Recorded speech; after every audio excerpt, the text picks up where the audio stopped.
I'm Coach Corey Wayne, and this is my video coaching newsletter. And the topic of today's newsletter is going to be 34 Principles of High Achievement. Well, I made a list because from time to time as a coach, one of the big things that I do is I go over fundamentals with people. I teach people the things that I know that can help them in all areas of their lives. And I also give them honest, no sunshine blowing up their asses feedback. And obviously a big part of what I do is reviewing fundamentals. That's why if you've been following me for a while, you're going to hear a lot of the same concepts over and over and talked about and approached from like literally hundreds of different ways. And the bottom line is to get from where you are to where you want to be in life, it's a long process. It literally takes decades to go from coming up with an idea or a vision of who you want to be and who you want to become in your life, and then day in and day out, taking all the little steps and all the little action to get you from where you are to where you want to be. And in the meantime, we all have to deal with people who the world never seems to have an endless supply of. People who are going to tell you what your limitations are and what you're capable of or not capable of, and basically try to hold you back.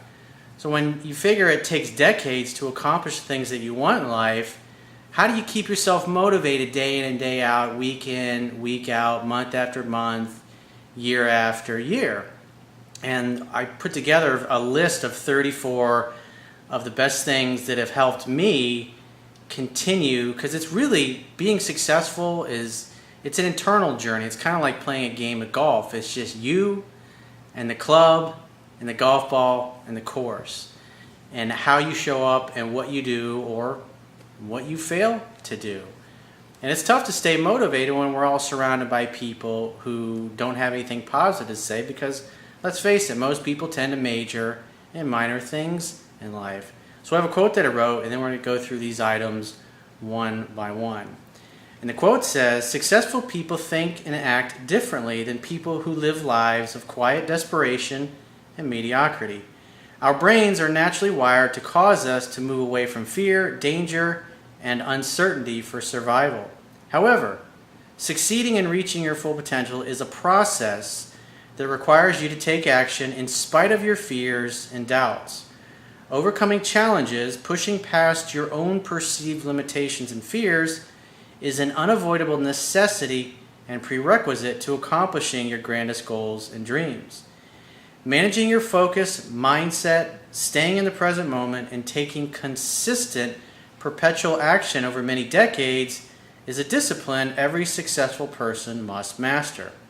If you don't master your emotional self-control, you will be mastered and dominated by your fears and never reach your full potential." So let's go through item number one. What do you want? In other words, you got to figure out what it is that you want before you start on the journey. In other words, what's your vision for your life? Who do you personally want to become? What is your vision for your personal life? What is your vision for your career or your business life? What kind of peer group and friends do you want to have in your life? What types of things do you want? What kind of a house, or what kind of cars or toys or things do you want to supplement your lifestyle? The second is, why do you want it? Because it's nice to say, oh, I want to make $1 million, or I want to have the woman of my dreams. Well, why do you want it? And the reason why this is important is you have to have an emotionally compelling reason or reasons why you want what you want. Because succeeding takes a long time. And there's going to be lots of ups and downs. There's going to be lots of challenges, lots of obstacles thrown in your way. And you have to stay motivated. And if you have an emotionally compelling reason, and what I mean by that is on a scale of 1 to 10, 10 being you absolutely love it and you can't imagine anything better, and 1 being you hate it, obviously an emotionally compelling vision is something, or your reasons why you want it, has got to be a 10. Because if maybe you're in school, because I remember when I was in college, it took me 7 years to get a 4-year degree. I mean, there were semesters that I took off, and I was only taking 3 or 4 classes a semester. But there were so many things. I was doing well. I was tending bar on the weekends, and I also had a full-time job in the construction industry. So I already had my entry-level job that I would have gotten, like, because most people go to school, and then they graduate, and then they go out and get a job. But I started as an unpaid intern for a construction company when I was like 22, 23 years old. I worked for free for about a month, proved myself, and then they hired me full-time.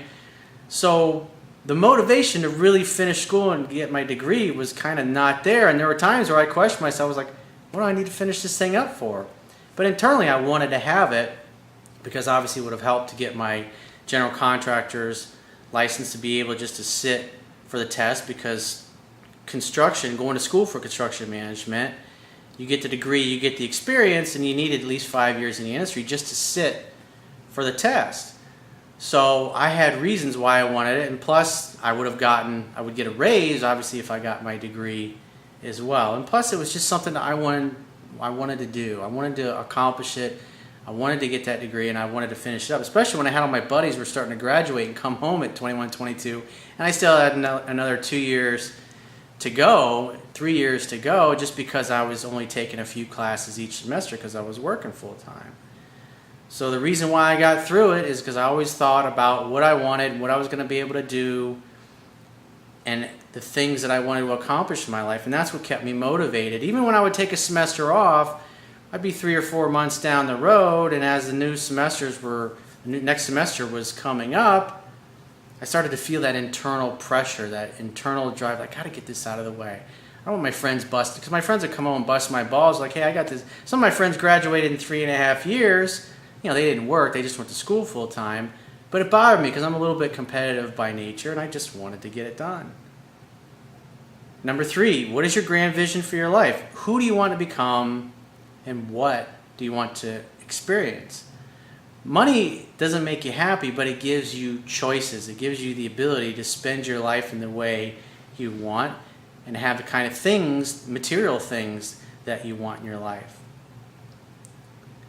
Number 4, what is your plan of action? Obviously, you have to come up with some kind of plan that you're going to execute. Maybe it involves going to college. Maybe it involves going back to college if you're older and decided that you want to move your life in a new direction. Or maybe you want to start a business. Well, instead of going out and reinventing the wheel, you want to go find somebody that maybe you can go work for or get mentored by that's already succeeded at the highest level that you want to succeed at. Either work for them or model their success, or at the very least sit down and have a cup of coffee with them and just pick their brain. Number 5, how do you respond to failure and setbacks? Remember, people will do more to avoid pain than they'll do to gain pleasure. Our natural instincts are to move away from things that are painful or potentially painful, whether it's physical pain, emotional pain, or mental pain. Our brains are wired to want to make us move towards what feels safe. But in order to reach out and become or reach your full potential, you got to step outside your comfort zone. You're going to have to do things that are scary. They're going to feel weird. They're going to feel awkward. Whether it's you want to become better interacting with members of the opposite sex, or you want to get good at walking into the door of potential employers and meeting people and shaking their hands and getting to know them. It takes balls to do that. It takes a lot of self-confidence to walk into a place, because you're in essence selling yourself to somebody else. Or if you want to sell somebody on why they should invest in your company or your $1 million business idea, you've got to develop those skills. You've got to become comfortable with recognizing that failure is just going to be a part of life. If you're trying to be more successful with women, you're going to have to interact with a lot of them. You're going to have to talk to a lot of them. You're going to have to ask a lot of them out on dates. And you're going to have to actually go out on dates.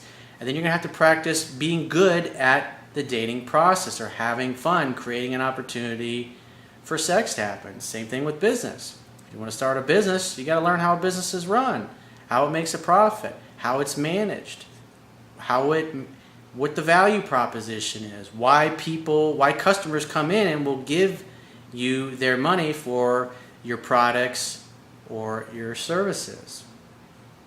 Nobody's born an expert. Everybody starts out as a novice. We all have the same amount of hours in the day, and it's just how are you going to spend those hours? Most people tend to major in minor things, and most of their time is spent being busy and doing lots of stuff, but it's not really productive time that's going to give you the gifts, the skills, develop the talents, so you can eventually create the life and lifestyle that you want.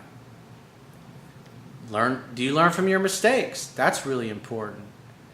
I see emails all the time I get from people, and it's like they're doing the same things over and over and over again. And clients that I talk to on a somewhat regular basis, and I hear the same things that they were doing in the last phone session, they're continuing to do those, and I point those little things out. That's part of refining yourself, refining your process.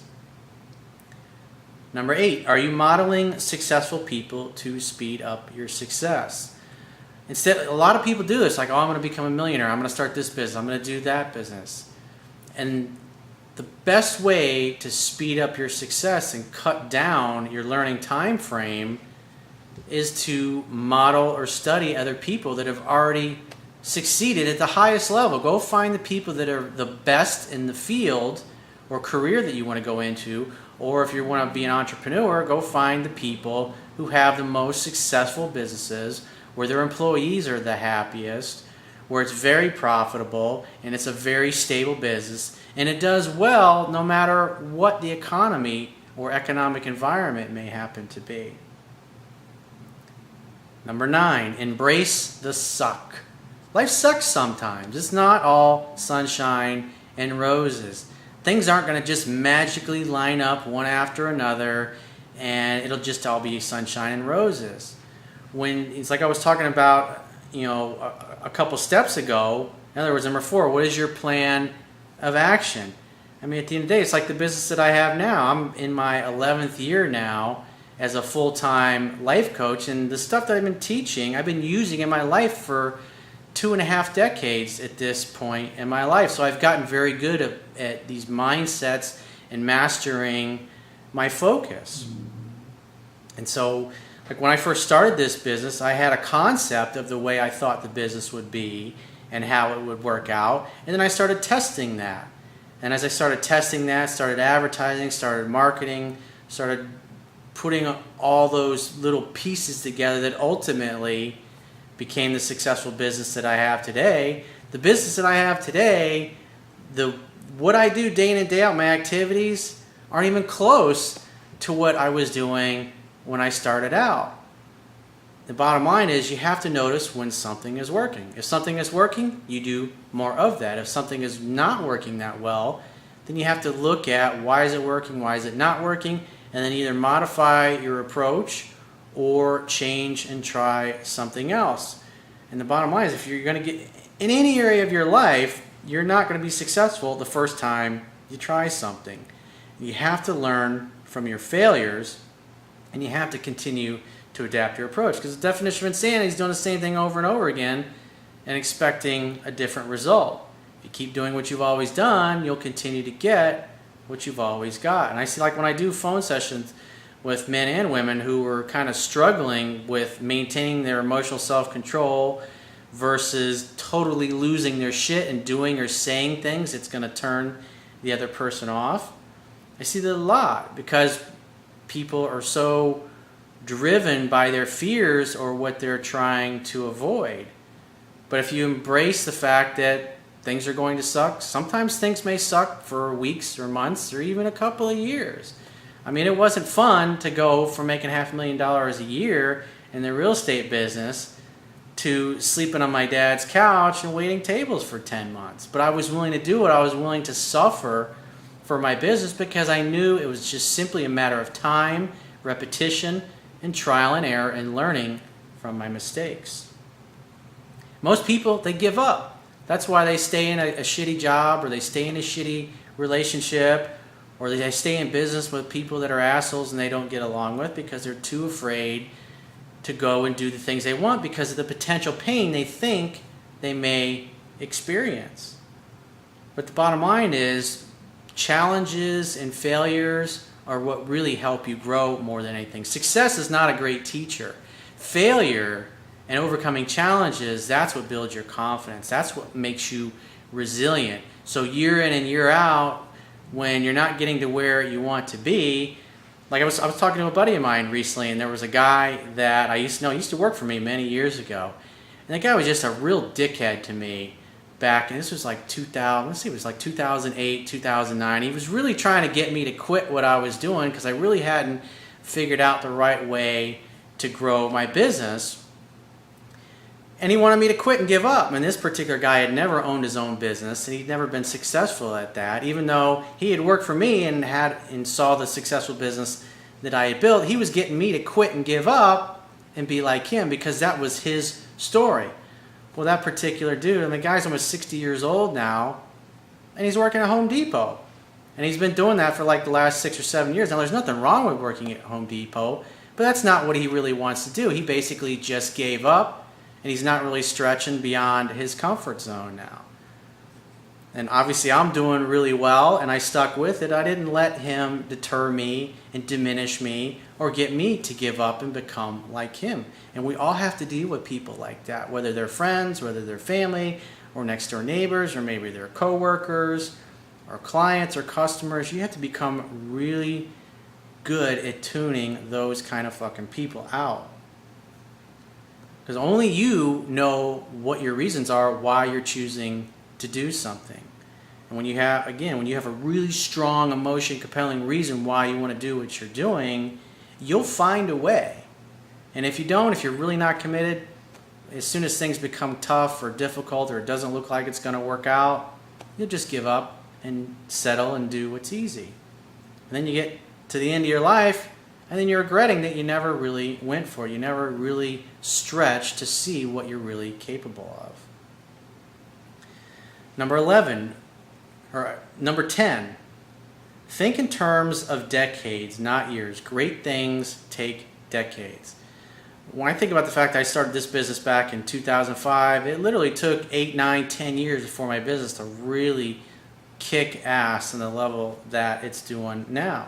It was the same thing in real estate. I mean, I started going to school when I was 18 for my construction management degree, and it literally from that period of time till I was 28, 29 is when I really started making serious money. If you study like Steve Jobs, or you study anybody that's had a really great company, the guys from Netflix, and we all know about the successes when people succeed, but nobody tends to see the work that was put into it. And I've been studying successful people my whole life, and I see that pattern over and over and over again. It's like what Tony Robbins says, success leaves clues. And when you study enough successful other people and you've succeeded at several things in your life as well, you learn to recognize it takes at least a decade to really get it going well. So you have to understand that. Like one of the things that Tony Robbins says is we tend to overestimate what we can do in a year, but we tend to underestimate what we can accomplish in a decade. Like I've got my assistant the other day posted a quote, and I talked about this a while back. It was something that Michael Jackson had said, and and I read this probably maybe about a year ago in a video, but I want to read it again because it's so powerful. And this is in a letter dated November 6, 1979. It was during the Destiny tour. And Michael Jackson wrote the following. He said, MJ will be my new name. No more Michael Jackson. I want a whole new character, a whole new look. I should be a totally different person. People should never think of me as the kid who sang ABC and I Want You Back. I should be a new, incredible actor, singer, dancer that will shock the world. I will do no interviews. I will be magic. I will be a perfectionist, a researcher, a trainer, a master. I will be better than every great actor roped into one. I must have the most incredible training system to dig and dig and dig until I find. I will study and look back on the whole world of entertainment and perfect it. Take it steps further from where the greatest left off. That was in 1979. And I would say he pretty much fucking accomplished that. That was his vision statement. Those words, there's some real fucking power and heart in those words. He believed in it. He decided that he was going to do it, and he did it. He executed that plan. And the rest is obviously rock and roll history, if you will. Number 11, willpower gets you through moments of fear and hopelessness. At the end of the day, it's great to have a lot of enthusiasm in the beginning, but as you start running into challenges and obstacles, and the years roll by, and you're still not where you want to be, and a lot of times it's going to feel like you're never going to get there. And in those moments, you've got to bring yourself back to the present moment and focus on, what do I need to do right now? What little goal can I accomplish right now or by the end of today that can get me a little bit closer to where I want to be? Really important. Because like when I first started this business, I was like, oh, I'll get there, take 2-3 years, no problem. Well, once I got 2-3 years down the road, I still felt in a lot of ways like I really hadn't made that much progress. I tried a lot of things, and a lot of things didn't work out, and I learned a whole hell of a lot. But the bottom line is that I wasn't anywhere close to where I wanted to be. And a lot of times it felt hopeless. It seemed hopeless. But all I did is I put my head down and just kept grinding forward, believing that eventually someday, by trial and error of enough things and learning from enough of my mistakes and failures, that I'd eventually figure it out. And eventually I did. And now here I am. I'm at a family member's house hanging out, and you can see the Intercoastal behind me. I get to pick and choose who I want to spend my time with, where I want to hang out, the kinds of clients that I want to have, what days I want to work and what days I don't want to work. And it's really wonderful to be able to do this. I'm extremely grateful for all of you that have been with me all these years and are making the same efforts in your own lives. It's an honor to be able to coach people and to get all these great success stories that I get and to see all the wonderful reviews. Like I was looking at my audible.com the other day.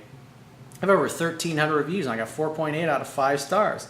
That's pretty damn good. And if you look at other audiobooks, most audiobooks, even the really good ones, only have a few hundred reviews.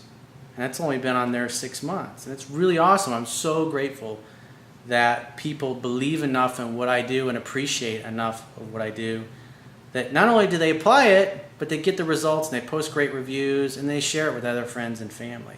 There's the whole reason I started this. It's like when you get to a certain level of success in life, it's like if you look at like every billionaire, what do they end up doing? Somebody like Andrew Carnegie or a Bill Gates or a Warren Buffett. People that get to a point where they have more money than they could ever spend, they want to give back. They want to focus more on contribution. As you've heard me probably talk about many times in previous videos, our 6th human need is contribution. And if you focus on contributing to other people's lives in a meaningful way, adding value, you actually meet all your other needs. Nothing is more rewarding than doing things for other people, but all of us, whether you're flipping hamburgers or picking up trash for a living, we're all involved in service to our fellow men and women. Number 12, success and happiness comes from making progress. Look for signs of progress. In other words, what can I be grateful for?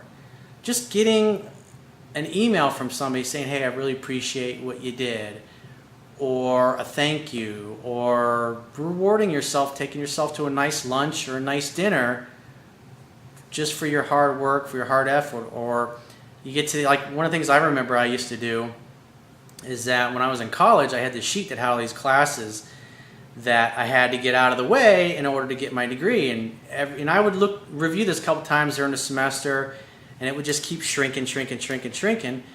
And as I completed a class, I would highlight it that it was done, and I would put my grade next to it.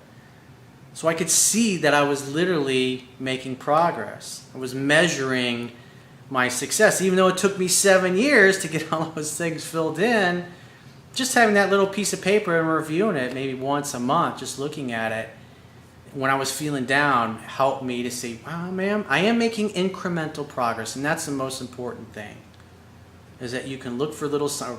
hey, I learned this, or I learned something new that I didn't know before. Or I tried, it's like when people talk to Thomas Edison, and he told them, yeah, I failed like 8,300 and different things that I've tried to make the light bulb work. And they look at him like he's crazy. And he says, no, this is great. I found 8,300 things that don't work. Each failure brings me closer to the right material that's going to make the light bulb work. And eventually he did. I mean, who fails 10,000 times at something before they succeed without giving up? Most people don't. You ever watch little kids when they're trying to learn how to walk? If any of you, for those of you that are parents, how many of you, unless your kid's got some kind of physical disability, how many of you say, well, once my kid falls down 100 times and can't walk, that's it. He or she's not walking, and I'm going to give up. No parent says that. They keep picking their child up until eventually they get it. But how many of us adults do that with our lives? Most of us fail once or twice or 3 or 4 times. They're like, that's it. It's too hard. I get emails from guys, and they're like, oh, I've asked out all these women in 6 months. I've been trying to... It's like, well, how many women have you asked out in the last 6 months? 3? I was like, come on, man. You're not even trying. You have to look at failure as it's a process of elimination. Eventually, you're going to get there. Number 13, what are you grateful for? Find reasons to be grateful. I'm grateful that the sun's finally fucking coming out after 3 days of rain and crappy wind. Just little things like that. When you ask yourself, what do I have to be grateful for? It causes your brain to focus on finding reasons. If you're asking yourself constantly disempowering questions like, why does this shit always happen to me? Why do things always go sideways? Why do I always get rejected? Why do I always get passed over for that promotion? Your brain's going to give you answers. And that's going to justify your model of the world, your worldview. It's not going to help you get from where you are. When you're feeling crappy, one of the best things you can do is ask yourself, well, what do I have to be grateful for? Well, I'm healthy. I still have breath in my lungs. If I have breath in my lungs, I'm still alive. That means I still have time to work at making my life better. Number 14, find the gift in every experience, good and bad. In other words, what's good about this? What can I learn from this? How can this be useful to me? How can I be better the next time around? Number 15, use pain and pleasure to get leverage upon yourself to take action instead of using it as justification to do nothing. Like one of the things that I really struggled with before I came across Tony Robbins' work in college was this fear that I wasn't smart enough and good enough to pass calculus. And so often what I did in my classes that were really hard, like calculus or physics, I would tend to put things off and say, well, I'm gonna cram this weekend. And then the weekend would come and I go, you know what, I'll really buckle down next weekend. And then I get 3 or 4 weeks in the semester because I put things off so much, and then I would try to cram for a test and I wouldn't be able to do it. Then I get, close to halfway through the semester and I'd have to drop the class so I wouldn't get a failing grade. It's my fear of failure and my fear of finding out that I wasn't smart enough to pass caused me to really not take any action at all. But when I broke my calculus problems down into little daily goals, in other words, I would have to do a couple problems each day and I would discipline myself to do it. I found that after 2 or 3 weeks had gone by, I actually knew what the teacher was talking about in class. And when I finally started doing that, I was actually able to get an A in calculus when I had dropped the damn class 3 times. Number 16, let go of your attachment to your outcome. So in other words, when you take action and you keep moving forward in your life, a lot of times things are not going to work out the way you expect. You got to accept that that's the way it is, that's the way it's supposed to be, and obviously there's more things you have to learn, there's more things you have to experience, or that person that you hoped it would work out with, it's just not meant to be. Because when we become attached to either a person or a circumstance in our life being different or acting different than it is, we're going to suffer because that takes us out of the present moment. And when we don't accept reality, we suffer. Number 17, be in a state of receptivity instead of attachment to outcomes. Accept that whatever happens is the way it's supposed to be, or you will suffer. In other words, be grateful for everything that happens. Because it's just like one of the things that Steve Jobs said. You're not going to be able to connect the dots in your life looking forward. It's only after you've gotten to where you want to be, or several years down the road in your journey, that you can kind of look back and go, wow, everything just kind of lined up perfectly.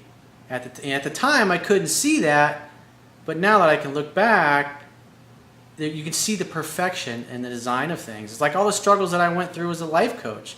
It caused me to have to use, like I was talking earlier about willpower, it caused me to have to lean on my willpower to keep moving forward, even though my business hadn't taken off in the first year or two like I thought it would when I first started it.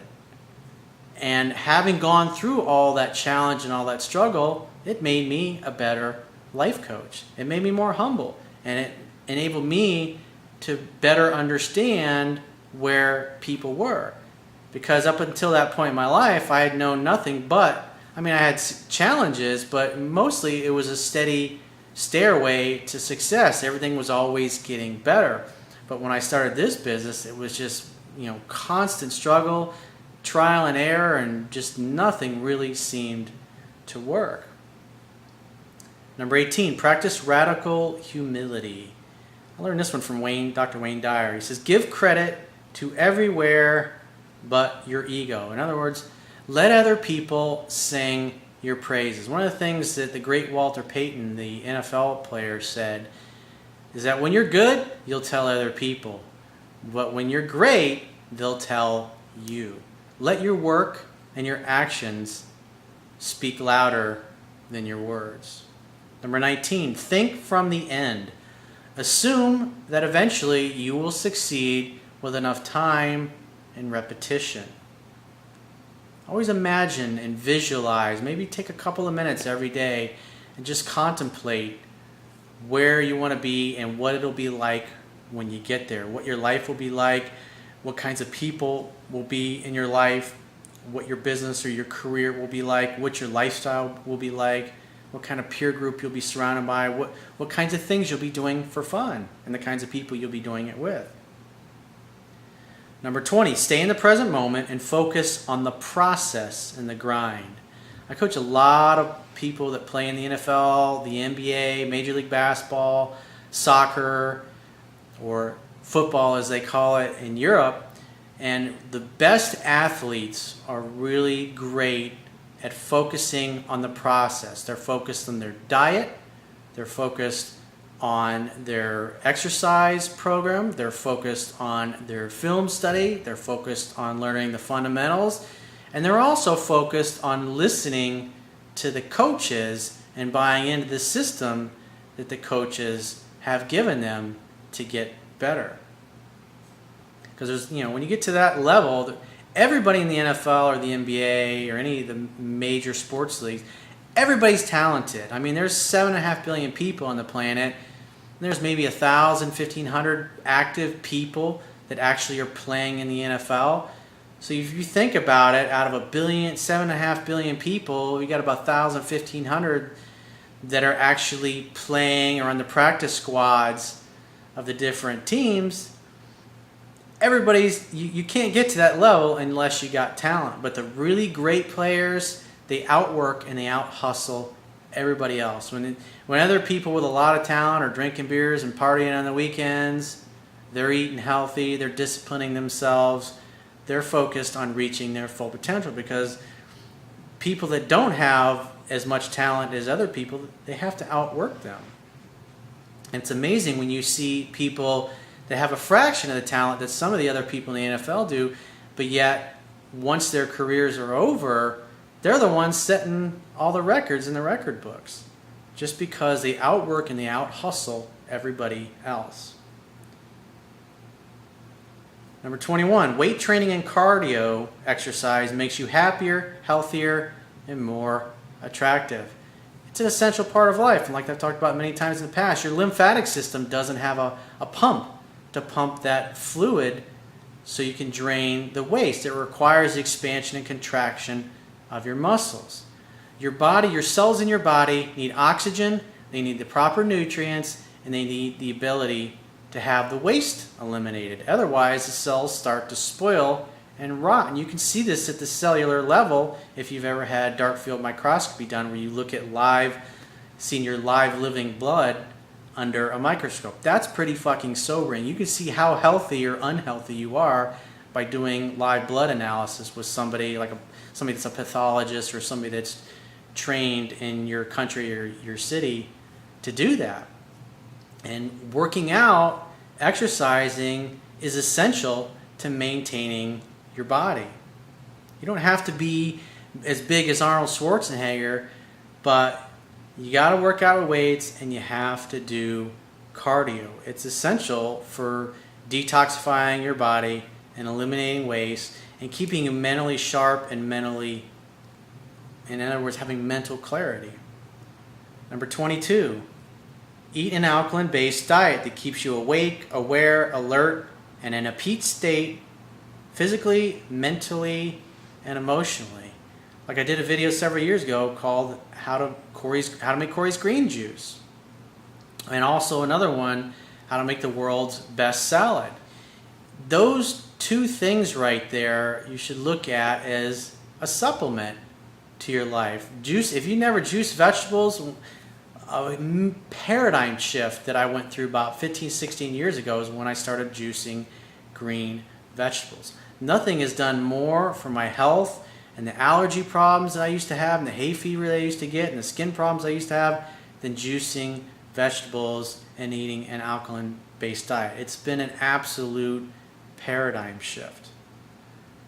I spent up until I was 30, 31 years old having either both of my nasal passages completely closed or one of them just partially open. And to have both my nasal passages open all the time when I spent 30, 31 years of my life with them mostly closed, I can't tell you how nice it is to wake up in the morning with my tongue moist instead of feeling like I swallowed a bucket of sand.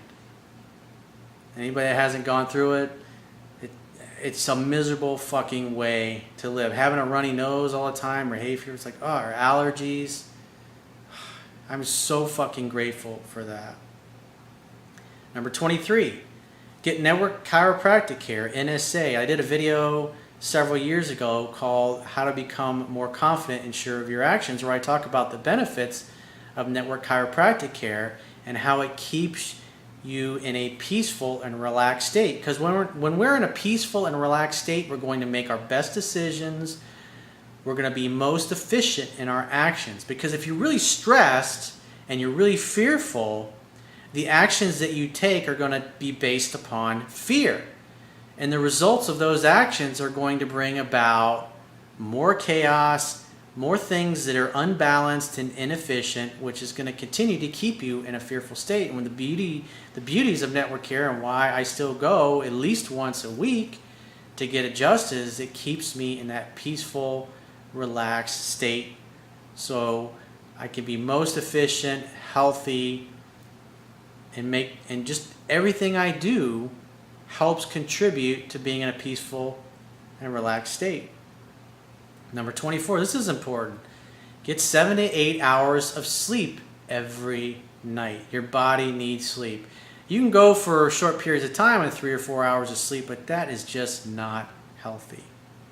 Number 25, moving your body changes your emotional state. So if you're going through a difficult time or you feel like you've kind of hit the wall metaphorically, go do something and move physically, whether it's go to the gym or go do some cardio exercise or just go for a walk. Get off your butt and go somewhere and move around in nature. Move your body physically because motions changes your emotional state. Number 26, this is being important. Be aware of your body language and physiology. I did a video several years ago called Body Language That Attracts Women. All men and women should be cognizant and aware of your posture. Are you leaning forward? Is your head down? Are you walking around looking at the ground? Or is your chest out, your head back, your shoulders back? your arms down at your side. You're going to feel better. You're going to look more confident. And people are going to see that alpha male, alpha female physiology. It's the physiology of leaders.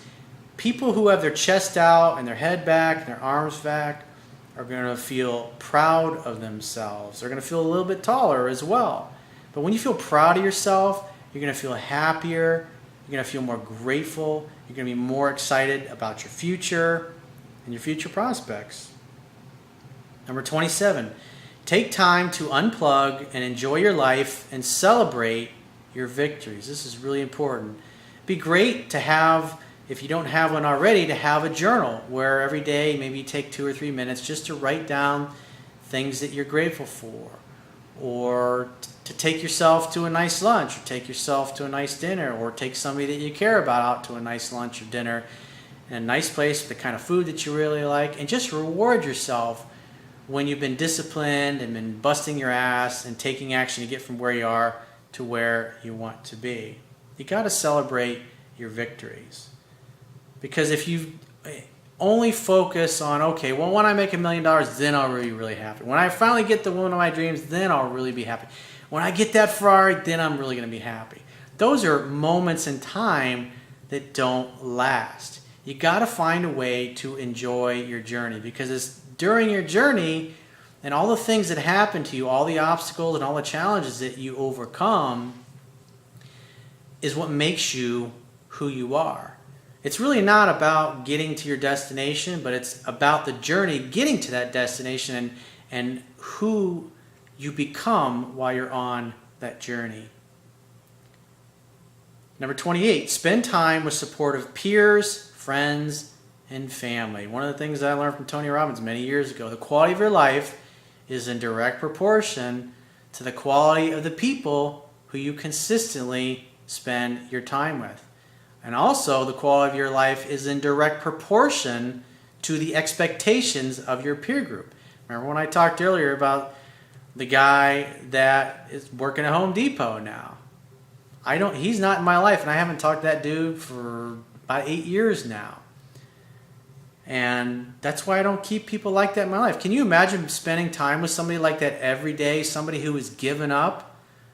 They're going to be going out of their way to get you to do the same thing, because they're trying to sell you on their story, their way that they go about life. And if they're successful at that, then that causes them to feel better about their life of mediocrity. It's very important. We become just like the 5 people that we spend most of our time with. It's definitely something to think about. Number 29, make a lifelong commitment to learning and self-improvement. Tony Robbins has an acronym called CANI, CANI as he calls it. It stands for constant and never-ending improvement. I'm always reading, I'm always learning, I'm always trying to get better. Even when I read a book, even if I get 1 or 2 ideas out of it or things that I didn't know, I know more than I did before. And the more knowledge that you have, the better you're going to become, the more efficient you can be. When you look at demographics of different countries, the more educated a population is, the more stable it is, the freer it tends to be, the happier its citizens tend to be, the safer the society tends to be, the wealthier the society tends to be. It's extremely important to commit to being a lifelong learner. Number 30, you do your best work when you are relaxed. Make sure your life and your lifestyle is set up to help keep you in a peaceful and relaxed state. Like I'm sitting here doing this video. I worked on this list for a couple of days. Got the intercoastal behind me. I'm in a peaceful and relaxed state, and that's where I do my best work. Number 31, pay yourself first. Your business or your life will eat all your money otherwise. Your revenue must exceed your expenses. And as an entrepreneur, I've been guilty of this many times in my life, is that as an entrepreneur, whatever you've got left over, you think, all right, well, if I invest this back into the company, I can grow it even more. You got to pay yourself first. Because the bottom line, is you can spend all of your money on growing your business. But the idea is you want to take out at least 20% of your profits and put it away. And the same thing when it comes to your career. You want to be saving money. You don't want to be looking at what the credit card companies are always, but well, you need a credit card for emergencies. Well, what if you had plenty of money in the bank and a debit card instead? You don't pay any interest on to use that money, and it's nice to be there. It's nice to have that. It gives you peace of mind. When you have plenty of money in the bank, it contributes to you being in a peaceful and relaxed state. But if you're always paycheck to paycheck and you spend everything that you make and you don't put anything away, and then something happens, your car breaks down, boom, now you're in a stress state and you're freaking out about it. And when you're freaking out about something, your decisions and your actions tend to bring about more circumstances that contribute to you having an unbalanced life. And that just causes you to take even longer to get to where you want to be in life. Number 32, see everyone as your ally and ask questions for help and advice instead of ordering or complaining to get people to do what you want. I remember this was back in, I think it was like 2004, 2005. We had 3 hurricanes that came through Orlando, and I was out of town for 2 of those, and I was only in town for one of them. But the second hurricane, when I was coming back, I think it was in Texas, and I got stuck at the airport because all the flights got canceled because of the hurricane. And I was at the airport, it was really packed, and I was irritated and pissed off because I just wanted to get home. I was literally on the other side of the world, and yet, when I left to go travel, there was no hurricane. But obviously, 2.5, 3 weeks later, when I'm on my way back, there's this hurricane, and now all the flights to Orlando are canceled, and there's nothing flying into Orlando. So I think I landed in Vegas, and then I flew from Vegas to Texas, and then I was stuck in the airport in Texas. And I remember when I first got to the airport in Vegas, long lines. I'm tired already. I've been flying for like 12, 14 hours. I was tired. I was not in a good mood. And I could have gone up to the people at desk and bitched and complained about the fact that my flights were canceled and they needed to do something. But it's kind of like going back to being in a state of receptivity, if you will, that I talked about, that I learned from Wayne Dyer. And I looked at those people working there as an ally. And I went up to them, and instead of being pissed off and berating them, which I could have easily done and could be justified in that, but I thought, you know what? Let me be nice to these people and ask them for help if they can help me get home. What can you do for me? Is there another airport that I can fly into? And they're like, all right, well, we got a flight going to Texas. Because I was separated from my luggage because my luggage got, I ended up missing a flight because a connection was late. And so my luggage was on my way back home. And so as I wanted to catch up, my luggage had all my clothes and my toothpaste, my toothbrush, my razor, and everything in it. So I was separated from my luggage. I'm in Texas, and I was talking to the person there that could change my flights. She was really nice, and because I was kind, anything you could do to help, anything you do, I really appreciate it. I'm so tired. I've been traveling. And they're like, oh, that's really tough. Sorry that happened to you. Because I could have been a dick. If I'd have been a dick, she'd just be like, oh, sorry, there's nothing there. You're just going to have to wait. But instead, she took the time and really went out of her way. She got on the phone. She called around and got me some flights. And then by the time I got to Texas, I did the same thing. When I got to Texas, I was really nice to the person at the gate. Anything you can do to help. And they said, well, it looks like around 2 in the morning we might have a flight going to Orlando. And so I was on standby. So I sat there and I waited, and then got the flight. And then when I flew back home, it's like my luggage had literally arrived at the same time. It was so bizarre. I took this. My luggage took a completely different route to get to Orlando than I did. And like literally, as I was walking up to the conveyor belt where my luggage would be, I first went because I thought the luggage would have gotten there a long time ago. I went to the baggage claim where all the lost luggage is, or the luggage that's not claimed is. And they're like, oh, that flight is just coming in now. It's over in like conveyor 2 or whatever. And so literally, as I'm walking over there, boom, there comes my bag. I was like, that was so cool. all because I treated those people as an ally and I was kind to them and I asked them for help. Human beings, we love to be helpful. Number 33, big things have little beginnings. Whether it's your career, whether it's a business, whether it's your life and your lifestyle, when you start out, you really don't have a lot. In other words, it's like my business that I have now.